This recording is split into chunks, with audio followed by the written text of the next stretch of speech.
So welcome everybody. This is session 64, Model Innovations for the Wasatch Front Central Corridor. I had the opportunity to be the project manager for this project, and I'm here to introduce the speakers in the session. As part of the Wasatch Front Central Corridor study, we employed several innovative modeling tools and strategies in order to address future travel needs. This session will provide an overview of how the Wasatch Front Regional Council and the Mountain Land Association of Governments travel demand model, as well as the real estate market model, were modified as part of the study and applied to adapt to our changing transportation planning paradigms. The session will also discuss how emerging trends such as TNCs, autonomous vehicles can be replicated in the travel demand models. Today our presenters are Kyle Cook. Kyle is an associate with the Utah Office of Fair and Piers. Over the last 11 years, he has been involved in a variety of projects along the Wasatch Front and regularly serves as a company resource for studies related to roadway and transit alternatives, land use, visioning, and travel demand development. Kyle was deeply involved in the Wasatch Front Central Corridor study and will be talking today about modeling disruptive trends in technology and transportation. Robert Chamberlin. Robert Chamberlin is a PE and a PTOE, is a senior director at RSG, an employee-owned company with offices in Salt Lake City, Chicago, Portland, San Diego, Washington, D.C., and Vermont. He holds a bachelor's and master's degree in engineering sciences from Dartmouth College. He leads RSG's transportation engineering practice, specializing in traffic operations and mobile air quality impacts. He has published several papers for the Transportation Research Board and currently serves on the TRB Committee for Transportation and Air Quality. Tim Hereth. Tim is in the travel demand and land use forecasting modeler for the Mountain Land Association of Governments. He has enjoyed his time there for nearly 10 years. He has been a part of the development of the real estate market model for the Wasatch Front since its beginning. Tim considers his job to be a very fun, paid hobby, has been delighted to be a part of several transportation and land use studies, including the Wasatch Front Central Corridor study. And then our final presenter is Andy Lee. Andy Lee has worked at the Wasatch Front Regional Council for the last 13 years. Prior to joining WFRC, Andy completed a PhD from the New Jersey Institute of Technology. Andy develops, calibrates, and implements regional land use and transportation models. His expertise includes land use modeling and simulation, travel behavior analysis, travel demand forecasting, and transportation and land use integration. As I said, I was the project manager for this study, and I was really grateful to have this group of people on my project and to be able to have minds that were open to doing new things and looking at new technologies and looking at new ways to do the modeling. So I'm really grateful for these guys for doing what they did, and I'll turn the time over to them. Thanks. Thanks, Lisa. Hey, everyone. Welcome to the last session of the day. It's kind of funny. I've heard, as I'm preparing for this conference, I've heard a couple different times in different ways. Good luck on your session today. And that didn't make any sense. What does luck play into a session? But I actually got food poisoning last night, and I spent the better part of my day today wondering if I was actually going to be here, which was pretty unlucky. So, my little gray cells are a little stressed right now. So, any inexplicable behavior has to be immediately forgiven and dismissed, okay? If I run out of the room, you'll know why. So I'm just laying the ground rules. So I'm just going to do just a quick introduction. What we're talking about today is the Wasatch Front Central Corridor study. We also call it WFIX for short. Just, we need another acronym in our life. And it's been talked about a lot. The study has done the circuit. I think I just want to provide a real brief high-level overview for those of you that have not had an opportunity to hear Lisa or others talk on it in the past. And if I were just to break it down really simply, I would say this is sort of the tagline: lots more people, a limited amount of space, lots more travel. That's sort of the nexus of the issue on I-15. And Lisa, you'll have to forgive me if I'm being a little flippant on the issues, but I mean that's what it sort of comes down to. I-15 is an important corridor, I think, as a lot of you realize, and probably regularly use it on your day-to-day travels. This was a project that involved partners with MAG, WFRC, UDOT, UTA, engaged a lot of municipalities. And so, as you can imagine, we had sort of this pretty broad range of goals, sometimes not always in sync or designed in ways that could be completely complementary. So, this is sort of an important aspect of the way we approached our analytics, is to try and find ways to, answer sort of unusual type questions and try to understand sort of the interface between sometimes mutually exclusive type goals. And you'll hear us talk about scenarios, and this is really just to help frame that and what that means. When we started out, we talked about this spectrum, and if we're sort of in the middle today, on one end, you have sort of this philosophy of build more stuff. On the other end, you have a philosophy of not building more stuff and sort of trying to manage travel demand in a way that doesn't necessarily increase the physical footprint of our transportation system. And so that was in acknowledging that our scenarios, 1, 2, and 3, are never really on the far end of either spectrum. Some are closer to the middle, but there's sort of a relationship. One's more similar to today, 2 is a little more management-y, 3 is a little more build-y. So that kind of helps set the stage, and as we talk about some of the model enhancements that's actually built into the travel model, Bob's going to talk about that. That's important for modelers and modelers and non-modelers alike to be aware of some of the new functionality that's now built into the WFRC MAG travel model. One of the questions that we get a lot is how does land use respond to the transportation system and the investments there? And so Andy and Tim are going to spend some time talking about the real estate market model and some of the investments and progress along those lines. And I'm going to come back at the end and talk a little bit about forecasting disruptive trends, autonomous vehicles, and that sort of thing. So Bob, I'm going to turn the time to you. Thanks, Kyle. Not a bad attendance for 4 o'clock on a topic of travel modeling.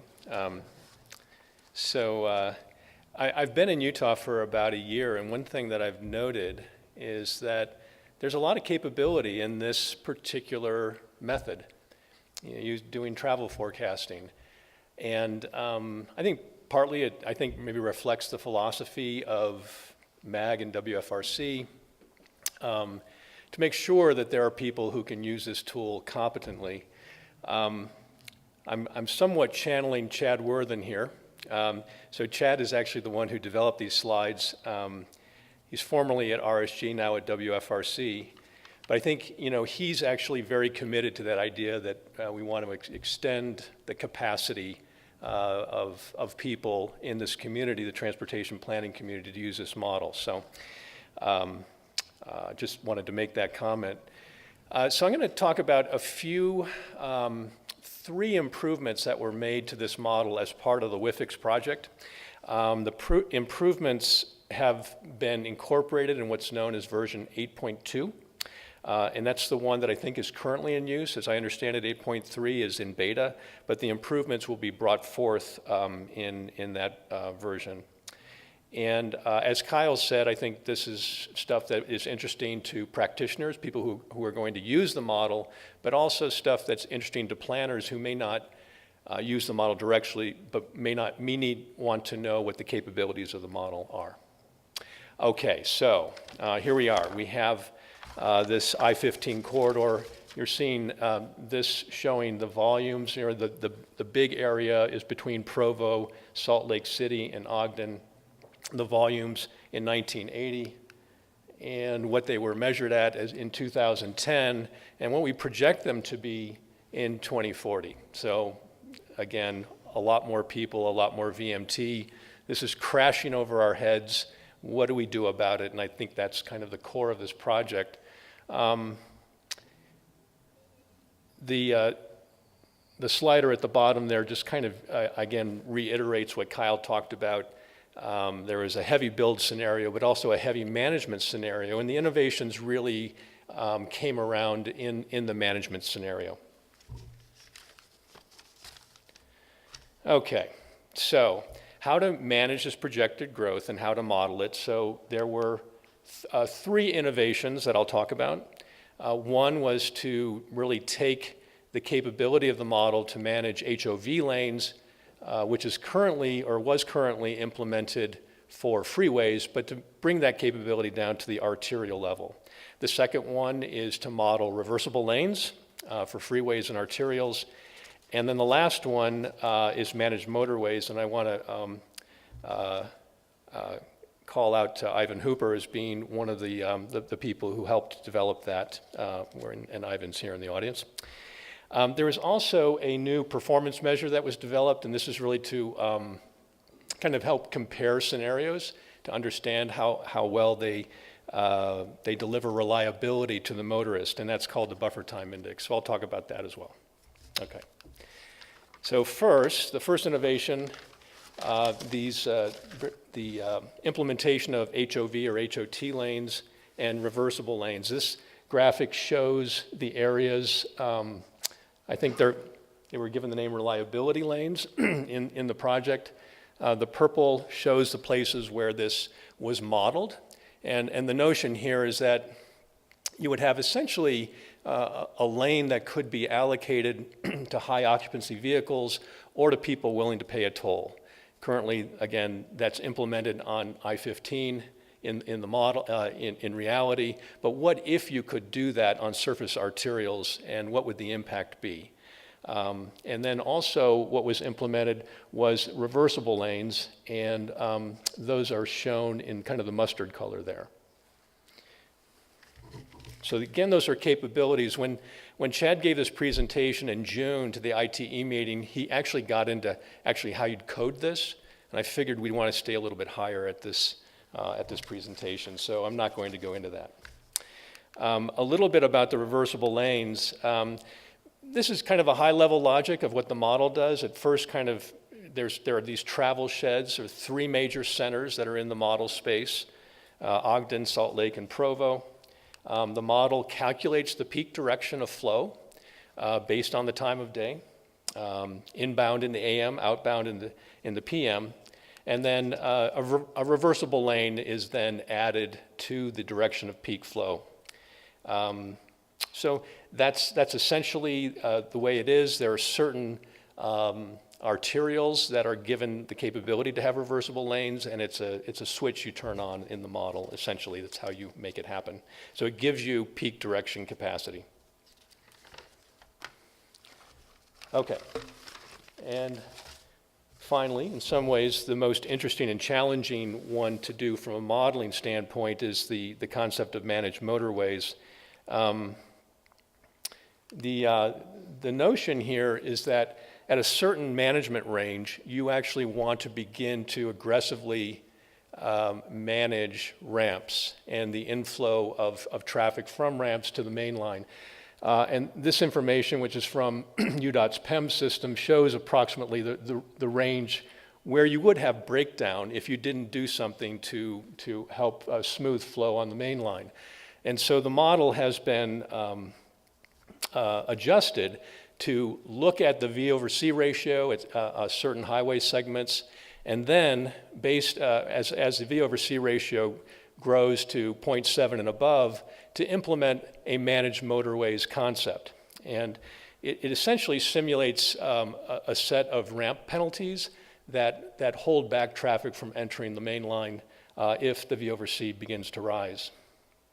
The red links on the map show the areas where the managed motorways functionality is implemented in the model. Okay.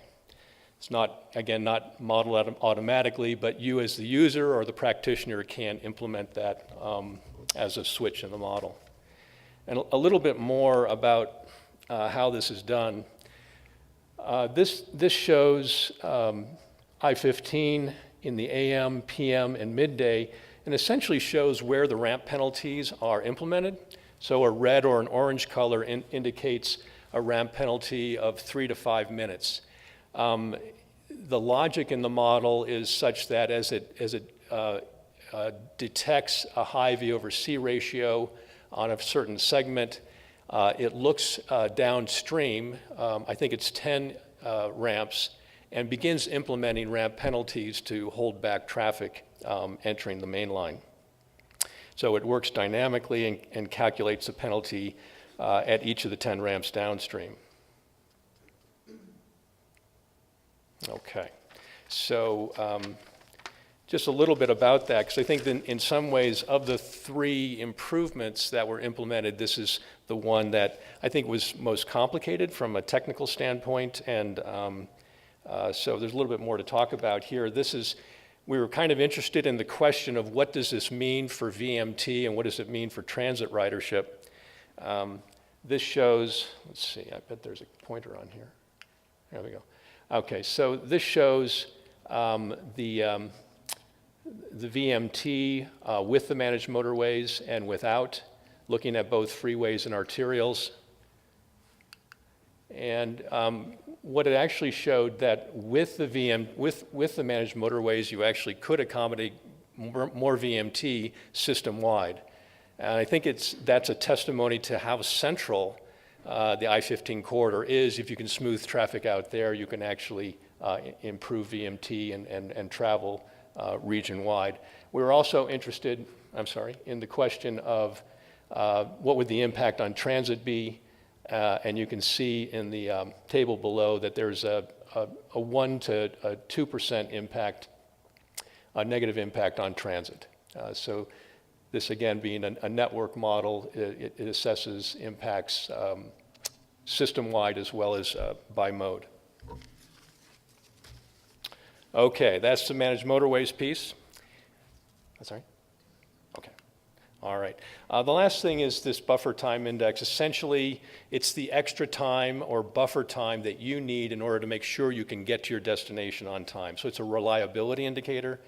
This is from FHWA.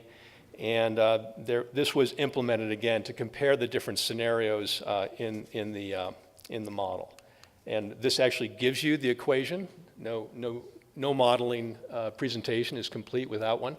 But basically, the notion here is that the higher the 95th percentile travel time gets, the more time you need to reliably arrive at a destination on time.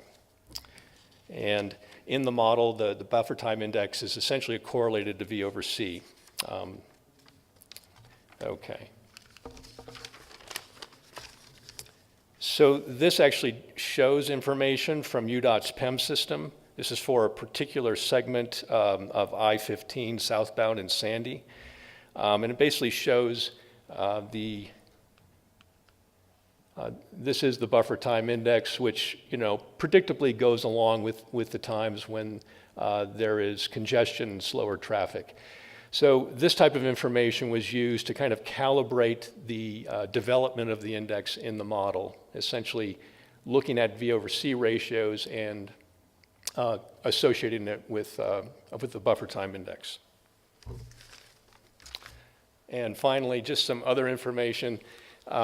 This just shows different origin-destination pairs on I-15. The blue bar shows the actual travel time, and the orange bar shows the additional amount of time that people will want to factor into their trip for them to have a reliable expectation of arrival.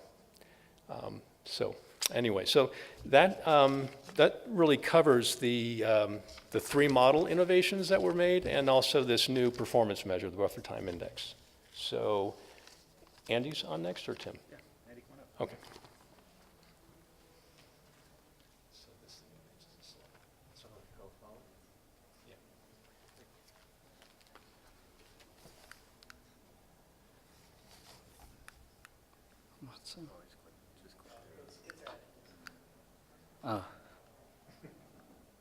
Oh, so much.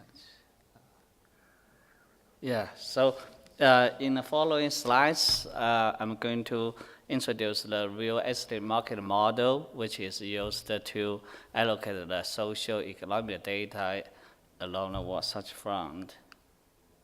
So this is the technical analysis work for the NPO's regional transportation plan and the project development. So basically, the GPI forecasted the socio-economic data at the county level with the feedback from the NPOs. And the RAM, the real estate market model, allocates those socio-economic data from the county level to the parcel level. It's integrated with the travel demand model. And then travel demand model forecasts the highway traffic volume and the transit ridership for different scenarios at different years. And then finally, the moves, the air quality model is used to check the air quality. So the RAM tries to simulate the real estate market agents, mainly the government, developers, households, and the jobs or businesses.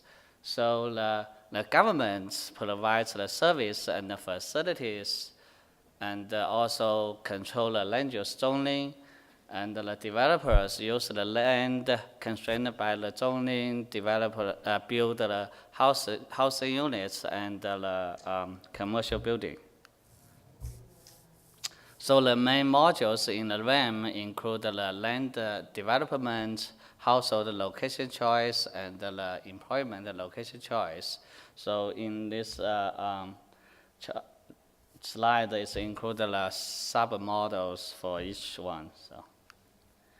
And the feasibility, this is the first time that the pro forma financial model is used to simulate the developer's behavior. And it's definitely controlled by the land use zoning and the land use type, density. Do you want to say real quick what a pro forma is? Yeah, pro forma basically is a financial model for the developers who use those to calculate the profit based on the construction cost and the price they can sell, the revenue they can get. So, I think this. Sorry to interject, but I think this part's really important because where allocation of future growth was previously done by hand, the models have developed and they're sophisticated enough to tell where development is most likely to be profitable from a market perspective, and I think that's actually really important. So I just want to underscore that point. Yeah, thank you. So technically, the multi-linear logic model is used to describe the behavior for the households and the jobs. And since the households are segmented by the household income quantiles, and the jobs are segmented by the types because they have a different location choice behavior. So the RAM generally it's modeled at the parcel level, but it's integrated with the travel demand model. So the raw results at the parcel level is integrated into the TAZ level, traffic analysis zone, for the travel model usage purpose. And the other, like a price model, you can get at either parcel level or the TAZ level. So the following slides are the residential price map for different scenarios. And the next one is the office price for the different scenarios. So this is comparing the WIFIX scenarios that you referenced earlier, right? Yeah, so there are 4 scenarios here so at the beginning. So this is how much residential development happened from the base year 2011 to 2050. So I think some of the nuances are hard to see at that regional scale. I think the important takeaway here is that the model did respond and did have different growth allocations based on the different transportation investment scenarios. I think that's a pretty big deal. Yeah. And Tim will have more fun stuff for you. So.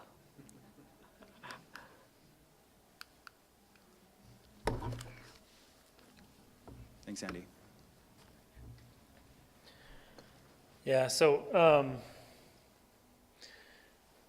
decided to take an angle from which MAG, Mountain Land, were the Provo MPO, and we were a little skeptical about smart models and things. So I think a part of my job is to help convince my bosses that this thing is awesome, or it can be awesome.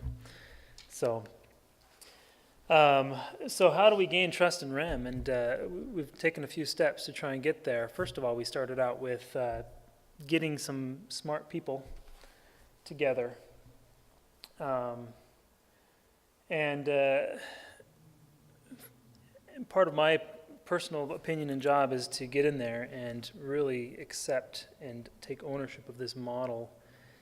And so that's what I've done from kind of in the beginning. At first, I didn't step in a lot, but I did get there, and now we're pretty heavily involved.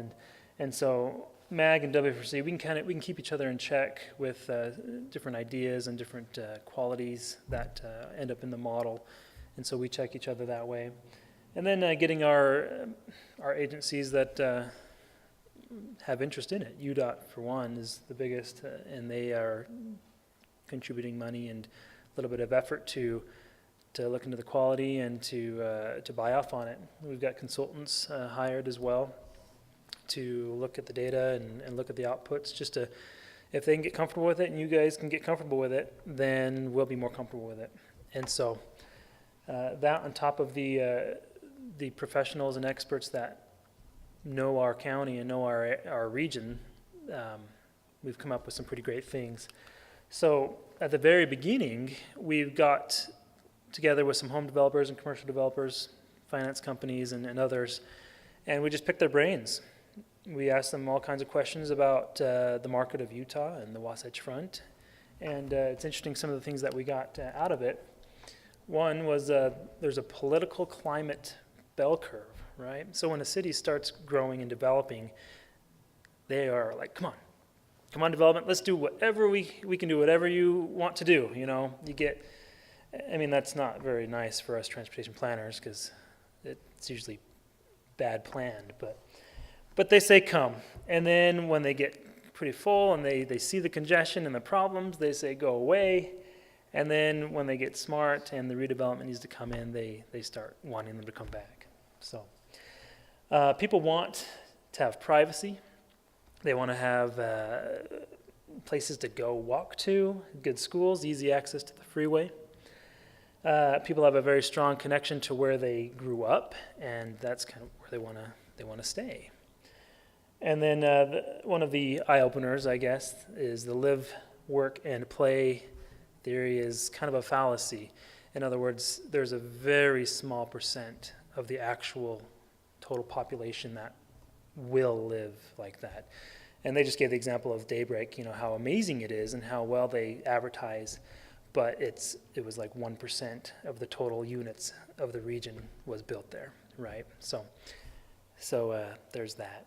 And that may change as we densify and do things, but anyway, that's what they told us. So concerning transportation, they did say that the commute does matter, but people don't necessarily think about that until after they buy their house. I want to live here. Okay, I'll buy that house. I mean, we all know that, right? We don't want to have a terrible commute, but I want to live in that city. So the drive to qualify was verified by them. So that's something that they can't afford to live close to their job, so they go out as far as they can until their paycheck can buy the house with that cheap land. So Eagle Mountain's was one of those drive to qualify areas. It's changing, but for northern Utah County, where a lot of the growth is going, we got 2100 North, Pioneer Crossing, and Redwood Road. They said were game changers. Had we not built those and widened those roads, the pressure may have come off of that area because Lehigh's Main Street was getting twice the traffic it was really built to handle. And so if you build it, they will come, or vice versa. It's hard to say, right? So the nice thing about the Central Corridor study is we, during that time, we held a professional panel of of other individuals. We had several that were on our brain-picking session, but we also had some professors from BYU and the University of Utah to help out, give their opinions, real estate professionals and city professionals. And what we did is we showed them, the one on the left is just base year, something for them to gauge off of. But the middle one is is REM, and the right one is the extrapolation from our 2040 RTP. We did a 2050 scenario for the Central Corridor study. And so we didn't actually show them the names, though. We had them just see, here's two futures. Which one looks better? What do you agree with? And so they were able to give us some advice on these things. And this is the jobs. One thing you notice in REM with the jobs is some of the jobs concentrate more on I-15 in REM, which is a little scary. The numbers get pretty big. But I'll show you in a minute that the developers mentioned that. So this is what they told us. There will likely be more households in downtown. It's starting to develop and get people in there. The point of the mountain is stealing jobs from Provo and Orem, at least tech jobs. And housing in the Northwest County is going to be much more of a pull than the South County, because the biggest question of MAG is it going to be Eagle Mountain or is it going to be Benjamin, right? We got two large land areas, and which one is it going to be? So they say the forecasts show too much growth that is on the east side of Salt Lake County. So we did something about that. But some more sewer and water, big constraints. Okay, I-15 corridor is a domination of the jobs and where they're located. And the northwest quadrant of Salt Lake County is very strong for industrial. There won't really necessarily be any other large industrial hubs, but just smaller things speckled probably throughout the I-15 core. So what we did in response to that was we got more houses in Salt Lake. We said REM, make it a little bit more desirable. That worked out. We did the same or the reverse for the east side of the Salt Lake Valley, allowed that not to grow as fast. We lowered the density for Daybreak. That was pretty high. We rezoned a lot of industrial area that was kind of in the Daybreak area. There was a bit of zoning there that they just said that probably wouldn't happen. So we changed it to residential. We got rid of the density of Genola. It was getting a little bit too much. We increased growth in the northern county, and we... Tim, can I just point out for the audience who may be less familiar, these are all sort of inputs into REM, right? It's reading in general plans, zoning plans, right? And so those are sort of the knobs and levers that you're able to tweak in response to the panel. Right, yeah. So really we have, like you said, these land use plans that give us density. Well, that's where we get a capacity for the future, right?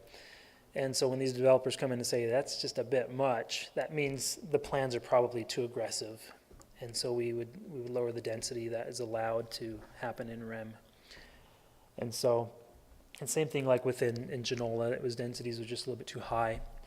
At the time, we were still in development of some of these things with REM. We let growth go out in Mosita. And if you don't know where that is, it's south of Saratoga Springs, just in the middle of the desert on the other side of Utah Lake where there's nothing. And so the restriction on water and sewer, not being able to grow there, that was a big put into REM to constrain growth going out there. And I'm going to show you a slide there. What we did is we came up with just a geographic information solution where we would only let growth go out so far from where it already is, where people already are. And every few years, REM would double check where people are and do a new buffer. And so that was kind of our idea of mimicking a developer's not going to build 5 miles worth of sewage line and power lines. That the cost is just prohibitive, which isn't in the price models. And so this is kind of a way to take that into account. So you can see as it gets darker, it goes further into the future. And the black is 2050. So in the end, they're able to grow out all the way there.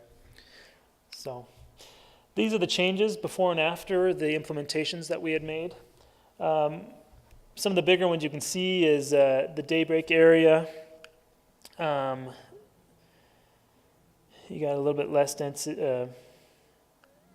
or you get a little bit more density up on the mountain. And that's because of the industrial zoning changing to residential. The Mosita area has stuff here, not a lot, but it has homes. But over here, it's pretty much, there are no homes. It's pretty far out there in terms of miles. The job density, not a whole lot seen here, but you can see there's a bit more in the Point of the Mountain area, a little bit along I-15. But the changes are small, at least when you look at the region, right? But when you go into some of the areas, they show up a little bit more. So what we have gained in trust, we think this model is awesome. There's just a few more things left on our list to just say this is going to be a sweet model, at least something that my bosses will, accept with open arms, right? So we have to have confidence in the base year data. That's something we're working on right now. Sensitivity tests, these are probably the funnest part of developing the model, is how sensitive are these people to a transportation? If it's congested, are they going to move? And so that's fun. The future land use capacities, we just want to make sure that we are having a realistic density that's in the forecast. And then can we use it and will we use it for our RTP? We will, and therefore, if it's successful, that's going to give us some brownie points, right? And then we want to make sure that our partner agencies, UDOT and our consultants, are all bought off on it, and that we can all have a happy product together. Anyway, so that's REM, and it's been quite the journey having it. And even though MAG is skeptical of these types of models, I think we're warming up, and things are going to be great in the future. So thanks. One last thing, just for your pleasure.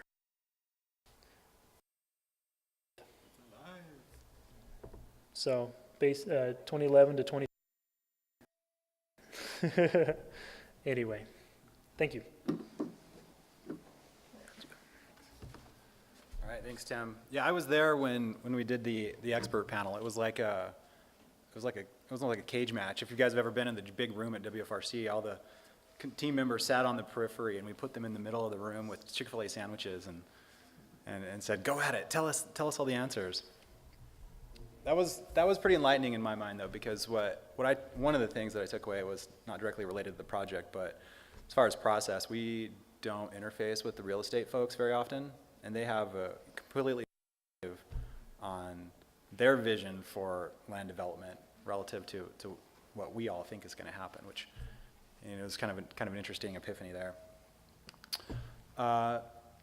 So let's spend the last bit of our time talking about modeling, disruptive trends? What? I got disrupted, yeah. My video just, more bad luck. While we're waiting for that to pop up, how many folks in here have ridden an Uber or Lyft or call them TNCs, transportation network companies? I've got the apps. Of you folks that have done that, how many have taken a taxi cab since then? Probably not very many. You got to really hand it to them. TNCs have been fantastic for personal mobility. Just think of the user experience standpoint. They've taken all the pain points of making a phone call, pulling out cash. It's just so seamless, and it's a fantastic service for the young, the old, people who cannot park their cars, people who do not have cars, and this is a big deal. This is sort of important, and I introduce TNCs, again, transportation network companies, also called ride hailing or ride sourcing. They go under a lot of different names. I bring that up in the context of talking about autonomous vehicles because this, in my mind, is really the most direct path towards an autonomous vehicle fleet or AV fleet. When you have folks like Uber and Google investing so much money, when we think about Carlos's comment on Tuesday about we're gonna have a car drive the whole I-15 corridor in 2021, I bet that's going to be a Google or an Uber car. I don't think it's going to be a UDOT car, because those are the folks really driving the industry. It's pretty well understood that getting drivers out of the TNC equation is sort of the end game here. So, you know, they're going to go the way of the pager and the car phone when you think of drivers in these TNCs. So that's sort of an introduction to how we get to this idea of what AVs really will do for mobility and sort of that confluence of TNCs and autonomous vehicles. So, you know, we're at this really interesting inflection point. I think it's really a fantastic time to be involved in this industry because we have a lot of questions we can sort of ask ourselves. We can sort of be back on our heels, waiting for things to just sort of happen, because clearly there's a lot of potential implications for mobility, livability, and space use. And I think this is why I'm so excited to be, you know, having these kind of conversations. You know, when we talk about, you know, developing long-range transportation plans with MAG, WFRC, UDOT, this has got to be a part of that, because when we think about resiliency, you know, how adaptable are our investments going to be, and in terms of being able to be used for perhaps even different purposes, different modes in the future. So I want to talk a little bit now about some of the travel behaviors that are subject to change. This is the direct connection to how we do some of the travel demand forecasting. We sort of start to think about, well, how are we modeling or how are we replicating people's travel decisions now, and how will that change over time? I think the one that is the most obvious and interesting is the value of time. I mean, just imagine being able to be, you know, productive in your commute, or at least not stressed out. That's sort of a big deal, and I think that has big implications for how far people are willing to travel, at the times of day that they're willing to travel, because if there's little consequence for you know, leaving during the peak period, or, you know, living out a couple extra miles because you get a little bit more, you know, lifestyle that you like, this is really going to enable that. And so, you know, there's definitely implications for more travel and more peak period travel potentially. Tolerance for congestion our LOS thresholds could just really go out the window. You know, vehicle availability is a big one, because now, you know, we're talking about our traditional travel demand, or our traditional vehicle ownership model that we have built into our travel models now assumes that households will have, you know, there will be this sort of distribution of income, and depending on how many workers you have and how many people in the household, this is the number of vehicles that you'll have, and that's completely turned on its head at this point when people can just, you know, use their app and have access to an automobile. You really don't have to look very far to hear about, you know, to find articles that are speculating on how TNCs have a major implication in terms of inducing new trips that weren't otherwise going to be made, or taking them from transit and walk modes. So, you know, some big implications there. And then a few other, I don't have to go through all these, but, you know, cost is a big one. Just because you don't have to park your car, you travel a little faster, you don't have to go, you're just going door to door, so you're not walking to a parking lot and that sort of thing.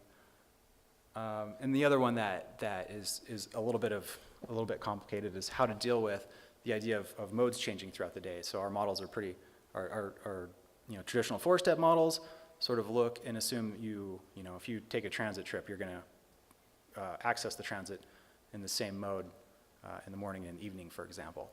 And this is a potential to really turn it on its head, where you could Uber to a transit, take a bike share, you know, and do something completely different on the way back. It really does become interesting and complicated.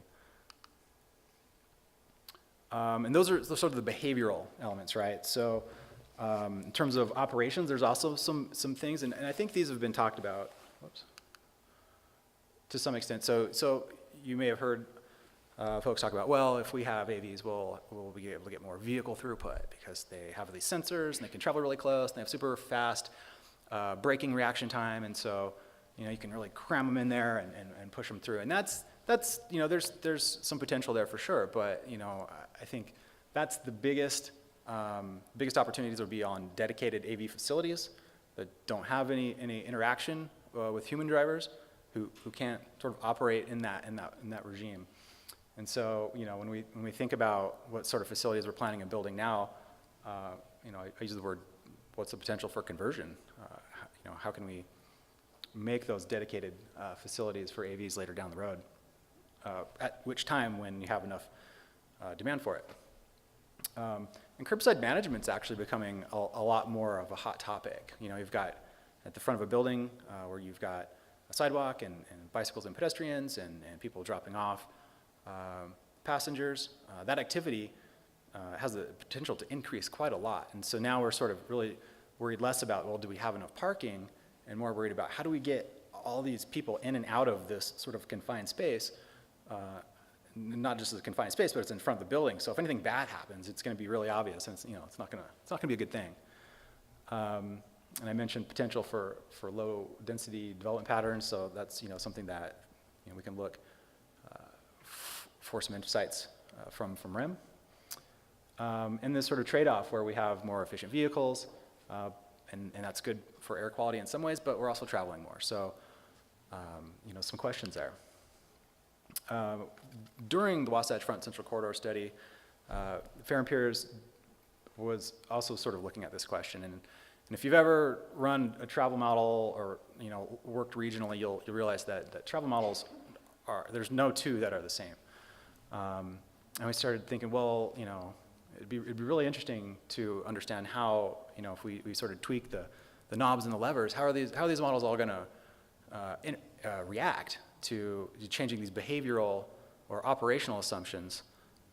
And so we looked at 7 models, including the WFRC MAG travel model.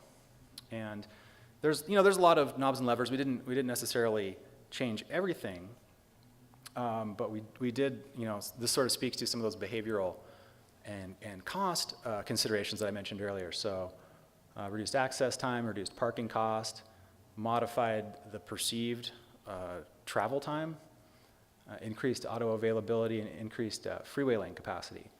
So trying to create this sort of transferable set of settings, model parameters, so we could sort of test how these different models respond. And here we're showing the average. So basically, the models all sort of agree that we're going to have more vehicle trips in terms of SOVs and HOVs. We're going to have, that results in more travel, longer trips, and those things all sort of conspire to create more vehicle delay to some degree at the expense of transit ridership. And because we were, in this case, working with the WFRC model in the WFIX project, I just wanted to sort of isolate that particular model's response compared to these sort of averages.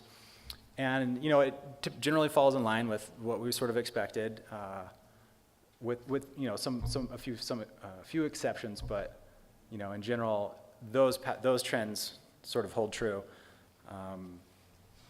Longer trips, more tolerance for congestion, and then that sort of idea that TNCs kind of enable this car light lifestyle, but they also sort of induce trips that wouldn't have otherwise happened, and they pull from trips that were previously made by autos and transit.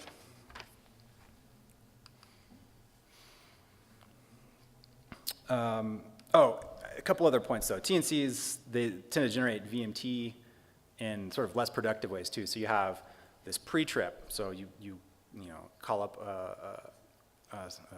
or hail a ride, and so it's got to travel to you, so that there's actually a trip occurring before you get into the vehicle.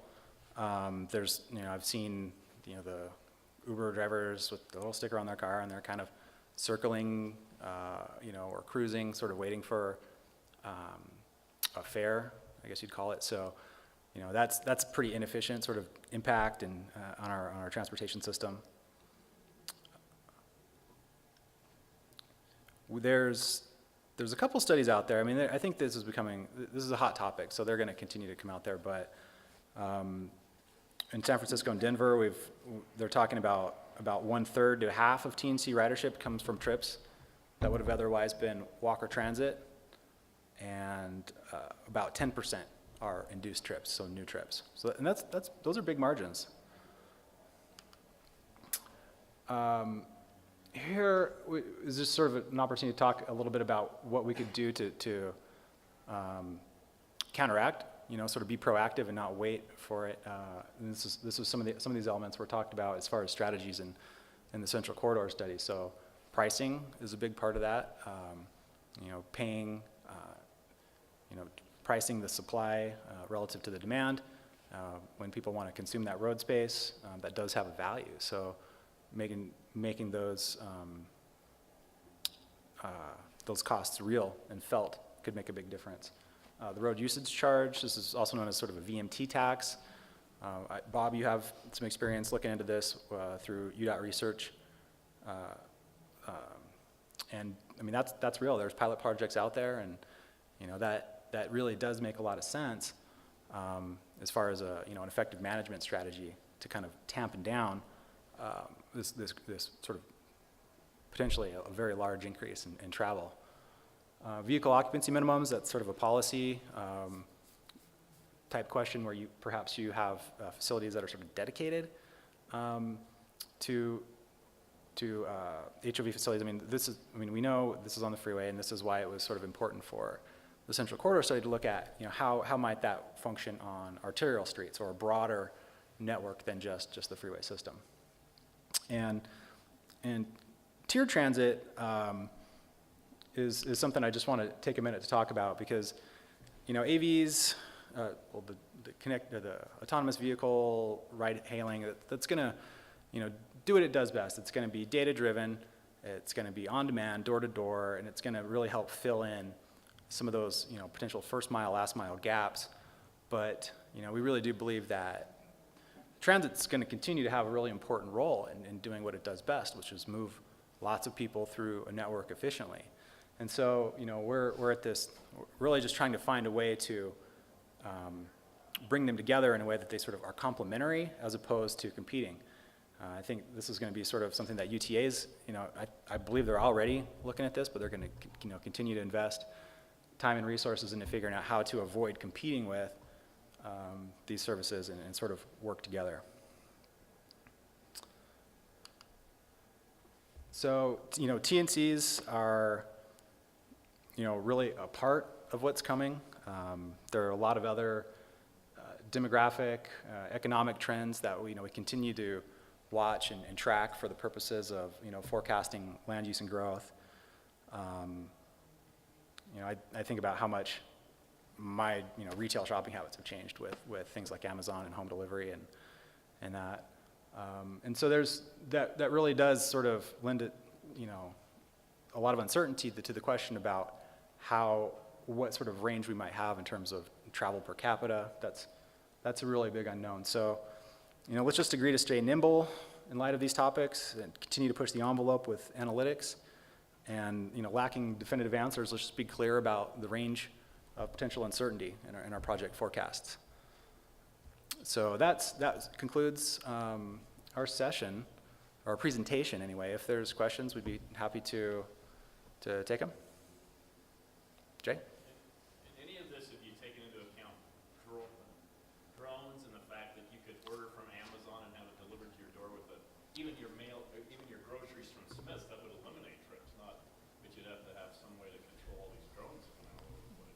Yeah. No, I mean, that could cut down in half the trips if everyone did all their shopping with drones and never went to a store. right. And you have, the trucks that have to go out and make those trips. But directly answer your question, no, that's not something we specifically looked at. But yeah, that's definitely one of the things Google and some of these people are really pushing for. I mean, it's going to happen to some degree. Yeah, absolutely. Yeah, there's a lot of things like that where we just don't really know, but I mean, that's totally reasonable to consider. Like if you're going to go with driverless vehicles, you just convert to HOV and those kinds of lanes that are already sort of designed for that use. And I think California in some places have done a lot better job where they have HOV on and off ramps in the middle of the freeway, so you don't have to weave across 3 lanes of freeway traffic to Right. get in an HOV. I mean, Yeah. doesn't work very well. Barrier separation and HOVs makes that, yeah, a lot more convertible. Mhm. Yeah. Is the model able to account for origin and destination trips for delivery services like FedEx, UPS, DHL that are so common bringing goods home?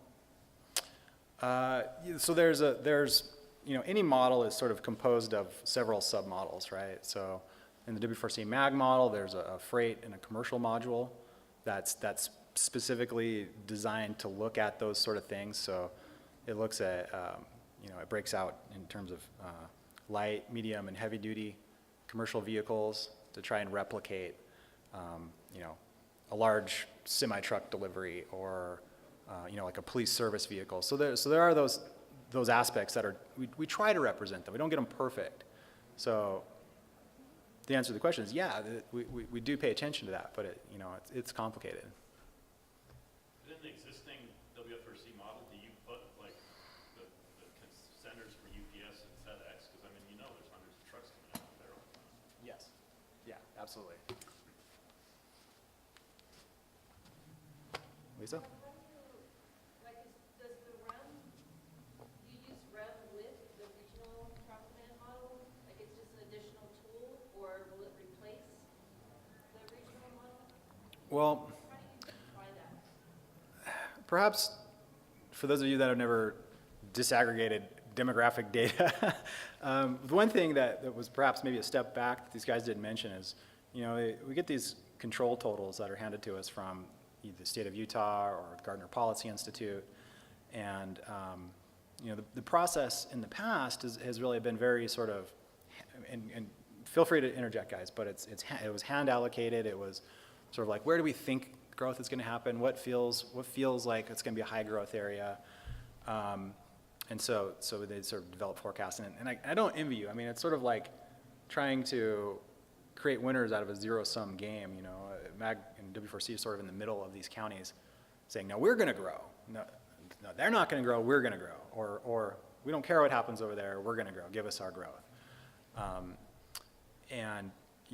So that's a little bit of how it's been done in the past. The RIM is sort of a standalone model. Both processes ultimately provide a set of socioeconomic inputs used for the travel forecasting, and you can use them for other things too if you're just looking at general growth or population characteristics. For environmental studies, for example, you can use them for different things, but it's sort of two ways of coming at the same question, and and there's some hand trimming and some intervention, I guess, from the experts to say, well, that's what the model said, we're going to tamp that down a little bit. So there's some hand adjustments, but it's two ways of coming at that question of like, where does the growth occur? And so in some ways it makes it, I don't know if it's easier or better, or easier or worse, but it at least you can say the model made me do it, right? Instead of picking winners and losers. Does that help? Okay. Are you using the same socioeconomic data in REM and the other one? Or do they have different socioeconomic data in both models? Yeah, basically, like, if you would have, there was 4 maps with the Wasatch Front Central Corridor. One of them, there was scenario 0, which was the extrapolation from our RTP. Basically, that was us using the old method, so spreadsheet, ET+, whatever else we would use to kind of create those. And then we used that we didn't use that as a target, but we used that as, are we in the general ballpark of what our previous thinking was? So they're different. See, there's a question in the back. Yeah, so this is kind of a continuation of that. With this REM model, this is like a chicken or the egg question, I guess. Does the REM model grow on its own with projections and then you plug that into the travel model? Or does the travel model play a part in how the REM grows in terms of where the choke points and or is it an iterative process? Right, so the travel model needs an input, which is people and jobs. And REM uses traffic as an influencing factor. So it's really that loop, right? So when we run REM, it's based on the travel times and congestion factors that are in the model today. It builds on, puts people in jobs where they need to go, and then we run the travel demand model about every 7 to 8 years so that it can update that travel time and the congestion information that goes back into. So based on, so REM is reactive to the travel demand model, but the travel demand model, it's not as reactive to REM, but it still does because the people move and choose different places to live, which then changes the origin and destination of trips. So I think about it like a feedback loop. So this is run iteratively. So you'll run the travel model with the REM output, and then that'll create some new mobility metrics that you feed into REM, and you sort of oscillate feeding one output as an input into the other model until it starts to not have a lot of variation between runs. yeah, I mean, we could, in theory, do a travel demand model run every year with REM, but that would probably take a year to run the model. I mean, so we every 7 years, then it only takes 3 days.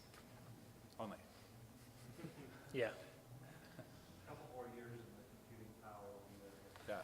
Well, we can run it off our phone.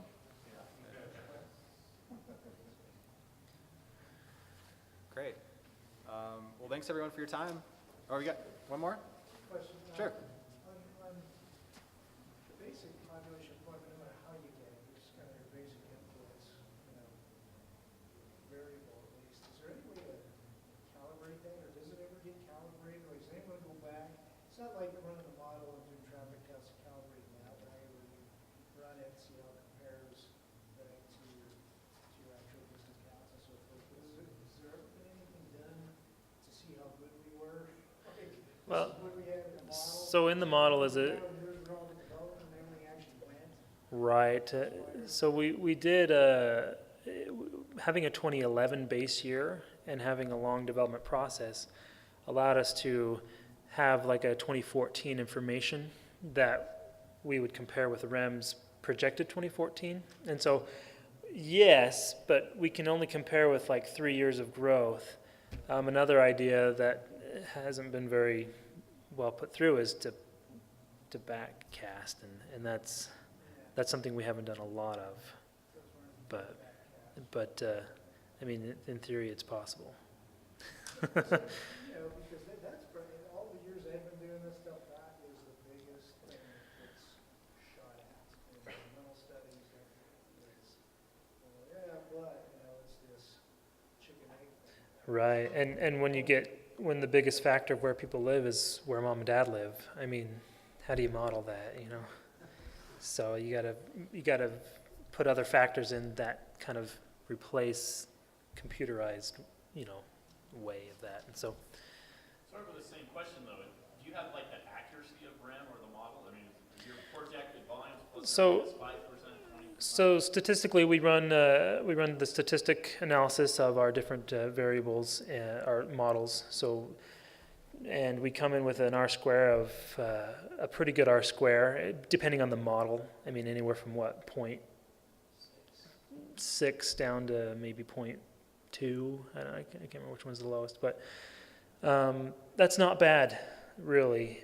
So our individual models, our modules, are tested at that. And so we have an okay confidence in those models.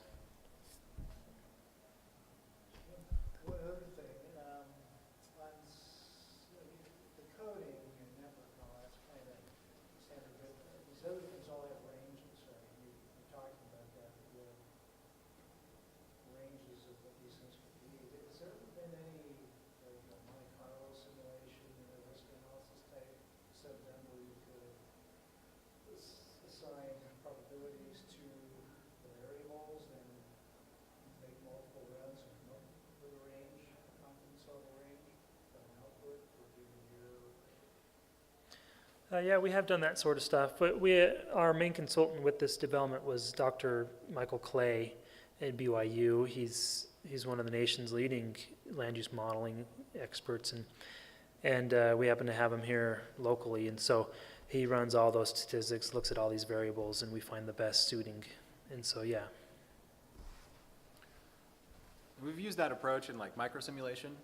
You know, there's a lot of variation day to day, so we'll, you know, consider how simulating individual vehicles at an intersection for an hour, how that could vary, and that makes a lot of sense.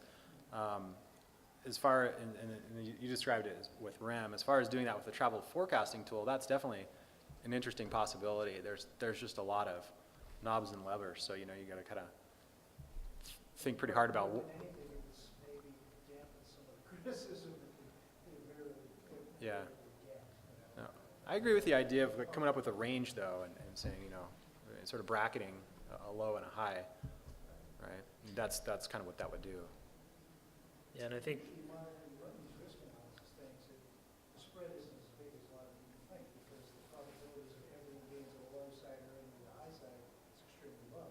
Most of the time, you know, when it falls in the middle somewhere, you can get it, you can usually pick something that from a policy standpoint, like an 80% confidence level, this is what we really think it would be, that's going to be pretty good. yeah, and part of our protection there is that the model is a tool, right, that goes into the process, and it's not typically the sole reason behind things, and so it's there to help us make our decisions. Model made me do it. Okay, thanks everyone. Have a good evening.